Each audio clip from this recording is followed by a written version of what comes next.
Pensation, par Pascal Dandois. Le professeur tourne seul, pour réfléchir bien tranquillement, ou plutôt, pour capter autant que possible, les données que lui envoie son auteur, s'installa dans son caisson d'apesanteur, juste après avoir, au préalable, avalé une drogue, sorte d'anesthésiant total de sa propre conception, interrompant le fonctionnement des sens. Et puis il pensa.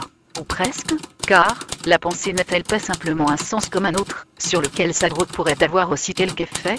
Il ne lui restera maintenant que sa conscience pour analyser sa pensée.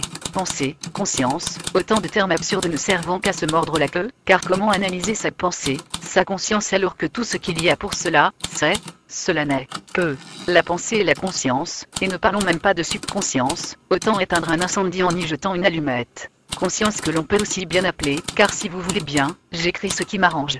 Anthropomorphisme, anthropocentrisme, c'est-à-dire, se regarder le nombril, et qui consiste à prendre les animaux pour plus bêtes qu'ils ne sont, alors nier toute conscience justement. Pourquoi le chien n'aurait-il pas une conscience de chien, la blatte une conscience de blatte, l'expert comptable une conscience d'expert comptable, etc. Leur nier toute conscience sous prétexte qu'ils n'ont pas inventé le tiercé, l'euro, la télé-réalité, et le verre à dents. Ce dernier objet peut être considéré comme l'équivalent pour l'homme, des dents de sabre pour le smilodon, tigre à dents de sabre. Égaré dans le vide de mes pensées, je m'aperçus soudain que j'avais raté la station de changement de ligne. Je descendis à l'arrêt suivant, et repris le train dans l'autre sens. Perdu dans mes pensées et le métro, je m'aperçus soudain que j'avais dépassé d'au moins 5 stations, la station de changement de ligne. Je descendis à la prochaine, et repris une nouvelle fois la rame dans l'autre sens, sans savoir si j'arriverais jamais à ma destination. À propos d'animaux, il y a ces hommes qui se prennent pour quelqu'un, qui se prennent pas pour de la merde, des hommes au placé dont je tairai les noms comme Sarkozy, Attali, Orsena, Schwarzenegger, etc. Mais, qui me dit, sans avoir besoin d'aller chercher jusque dans la théorie du chaos, association paradoxale, faisant une règle de quelque chose qui par définition abolit toute loi, tout principe, etc. Théorie du paradoxe, qui me dit qu'une simple sauterelle n'a pas eu, même si c'est indécelable, inaccessible au genre humain, n'a pas eu plus d'importance, d'impact, dans l'histoire de la cosmogonie générale, qu'un quelconque Napoléon ou Kennedy, qui sait si un simple microbe, à lui seul, n'a pas sauvé le monde, ou plus, ou l'inverse, en infectant fatalement un antéchrist, avant qu'il ne mette en branle ses desseins de destruction massive. Et le simple fait que je l'écrive, que j'écrive cela, en fait un fait établi. Si on n'est pas trop con, on a vite fait de s'apercevoir, en réfléchissant 2 secondes, que toutes les vérités qu'on nous assène, ne tiennent pas la route. On ne peut pas dire que quelque chose est fausse sous prétexte qu'on ne peut pas la prouver, et non plus qu'elle est vraie. Il semble en définitive que tout est introuvable, et n'essayez pas de me prouver le contraire, je risquerais de vous énerver. Dès que quelque chose est passé dans le passé, ne vous déplaise, qu'elle n'a jamais existé. Vos souvenirs ne sont que des fantasmes invérifiables, et demain ne sera jamais, non plus que le présent, qui n'est pas. Étant donné que ces 2 collègues temporels sus-mentionnés, n'ont pas plus de réalité que ça. Tout cela, je l'appelle la post-fiction. Personnellement, j'évolue plus ou moins dans un temps unique qui s'appelle le doute. Et pas d'agnosticisme paresseux, je crois pas, je ne crois pas, crois, le tout en même temps, simultanément, irrépressiblement, et de la même façon, je ne peux interrompre ce débit de mots qui suit, prestation surnaturelle à tête de faux connard enveloppant ses acupuncteurs dans de la peau de papier superstitieux derrière ce qui lance des strabismes en accord avec la menteuse, mais ne vous en faites pas, je vais quand même cesser là.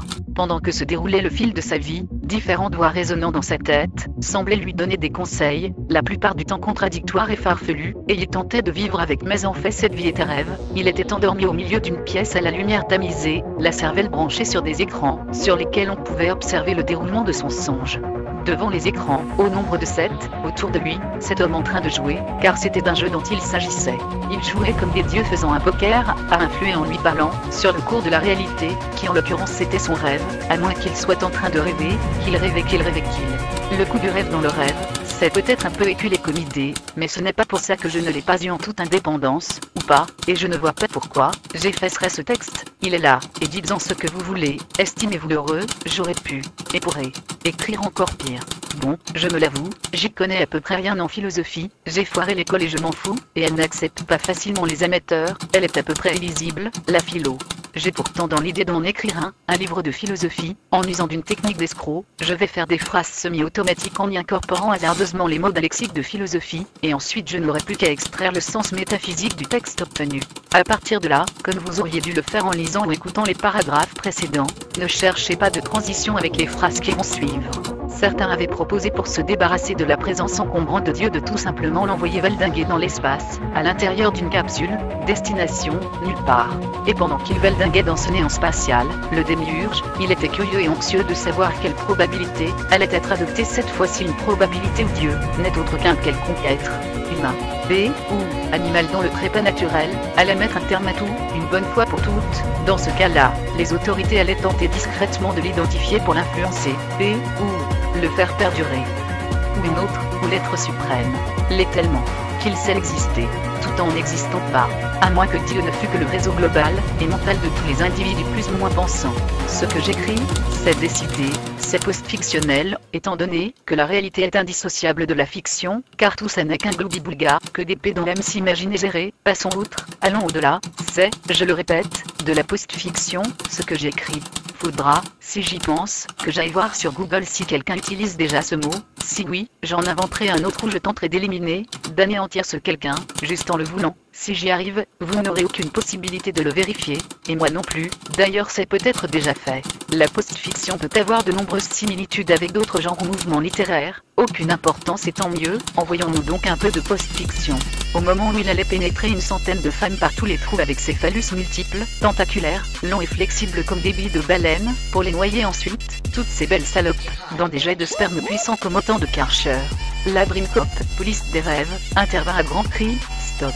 Jugeant ce rêve trop poutré et l'arrêta pour attentat pornographique. En sortant du centre médico-psychologique, je croisai un débile mental, d'aucuns d'entre eux nous réservent de ces surprises, qui me baragouina. Merci pour mes choux, tout en me tenant la porte, il me remerciait. Il est plus ou moins heureux, les simples d'esprit car ils ont une place à la droite du Seigneur. Est-ce que les débiles mentaux auraient quelque accès à des connaissances échappant à tous les autres? Est-ce que ce débile sait très bien, lui, que c'est moi, et pas un autre? Dieu.